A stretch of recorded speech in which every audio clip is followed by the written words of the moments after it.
કેટલાય દિવસથી આમ આયોજન કરી રાખ્યું હતું, પણ સાહેબને યાદ અપાયું એટલે એક વીકમાં પોસિબલ થયું.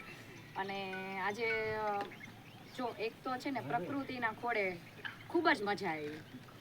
છોકરાઓએ એન્જોય કર્યું, સાથે સાથે અમે લોકોએ એટલું એન્જોય કર્યું. સવારમાં જે પેલું આપણે કેમ્પિંગ માટે ગયા હતા અને જે પક્ષીઓ અને વૃક્ષો વિશેની માહિતી મેળવી, એમાં ઘણા બધા વૃક્ષો એવા હતા કે જેની માહિતી અમે લોકો પણ પહેલી વાર મેળવતા હતા. અમુક એવા વૃક્ષો હતા કે જે છોકરાઓને નામ આવડતા હતા પણ અમને નહોતા આવડતા, અમે પહેલી વાર જોતા હતા. તો એ નવું જાણવા મળ્યું. પક્ષીઓ, કુદરતના ખોળે ખરેખર ખૂબ જ મજા આવી. અને સ્વિમિંગ પુલમાં તો છોકરાઓને મજા જ આવે અને અમે લોકોએ એન્જોય કર્યું સ્વિમિંગ પુલ. પછી જમવાનું પણ ખરેખર સાદું હતું અને ખૂબ સરસ મજાનું જમવાનું હતું. જેટલું સાદું હતું ને એટલી જ મજા આવી જમવાની. અને બધાને ભૂખે એટલી લાગી હતી એટલે જમવાનું ખરેખર એન્જોય કર્યું.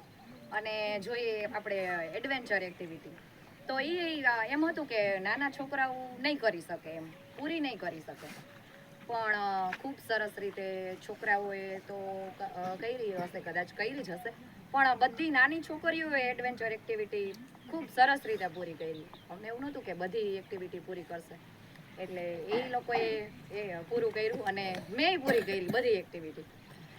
એટલે ખૂબ મજા આવી. પ્રવાસ ખરેખર યાદગાર રહેશે.